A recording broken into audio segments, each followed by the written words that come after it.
Pak Beni kan jenderal yang ditempatkan di Kompolnas, lembaga yang terhormat untuk mendengar aspirasi masyarakat terhadap kinerja polisi. Pak Beni ini bukan jubir Polres. Nah, perlu saya jelaskan, kewenangan Kompolnas itu terbatas, bukan seperti Komnas HAM. Komnas HAM punya kewenangan penyelidikan. Tidak apa-apa Pak Beni, tidak apa-apa. Kalau menurut saya bukan itu soalnya. Soalnya adalah mengapa Kompolnas yang memiliki tugas memberikan masukan pada presiden, memberikan arahan pada kebijakan presiden soal kepolisian negara Republik Indonesia. Di kasus yang sangat besar ini justru Kompolnas menjadi humas atau PR-nya Polres Selatan dalam hal ini ingin membela Sambo. Kesan itu mungkin muncul di masyarakat, tetapi kami dari Kompolnas sendiri selalu ada di posisi yang netral, tidak berpihak. Saya buktikan. Bagaimana mungkin Bapak mengatakan berada di posisi yang netral, tidak berpihak? Belum apa-apa, apa yang Bapak katakan itu adalah plek ketiplek apa yang menjadi kalimat Kapolres Jakarta Selatan yang terbukti sekarang dimutasi. Sekarang begini, kami itu hanya bisa klarifikasi. Soal jawabannya kemudian bohong, dia dimutasi atau dinonaktifkan. Masa kita nggak bisa percaya sih sama aparat? Dan saya tidak berhenti di situ.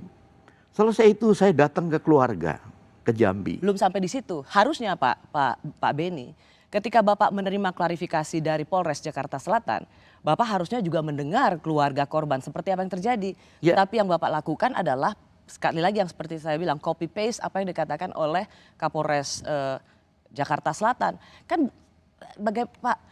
Bapak justru membuat citra Kompolnas dan citra kepolisian itu lebih buruk lagi karena Bapak pernah membela tersangka pembunuh. Nah, itu pendapat publik, silakan. Tapi sekali lagi saya sampaikan, wujud saya netral. Saya kemudian datang ke rumah keluarga di Jambi. Saya mendengar keluh kesahnya, mendengar curhatnya, mendengar permintaannya. Tapi the damage has been done. Kerusakan itu sudah terjadi. Harusnya Bapak sebelum melakukan rilis atau membuat pernyataan pada publik, harusnya Bapak mendengar dulu keluarga. Sebelum Bapak mengatakan bahwa sudah turun langsung mendengar dari tim penyidik Polres Jakarta Selatan.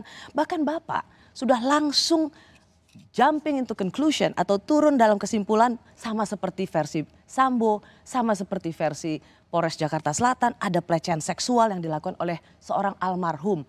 Tega banget Pak. Saya ketika dimintain tanggapan oleh media, tentunya harus merujuk pada sumber resmi. Tidak lewat medsos, tidak lewat hoax. Sumber resminya dari Polri, itulah yang saya ambil.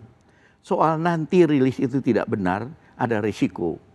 Dan ketika saya mengutip ini kemudian saya diserang, itu risiko saya. Oke, berarti selama ini kita sendiri harus bisa tidak perlu percaya pada Kompolnas karena Kompolnas hanya ingin menyadur dari sumber resmi yang mana sebenarnya itu adalah kebohongan. Apakah Bapak ingin mengatakan berarti kalau Kompolnas bicara tidak perlu percaya pada kami? Ya, sekali lagi ini menurut saya kesimpulan sepihak ya. Karena apa?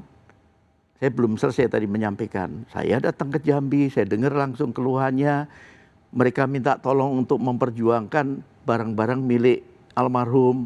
Saya langsung sampaikan ke ini dan satu lagi, keluarga minta untuk pemakaman secara kedinasan. Yang membuat surat itu Kompolnas kepada Kapolri. Ada suratnya resmi. Oke. Itu paling tidak kontribusi pada keluarga. Betul, betul. Kadif Propam dibela. Keluarga yang kehilangan nyawanya dijadikan second layer atau dibiarkan. Sesungguhnya kemana hati Kompolnas?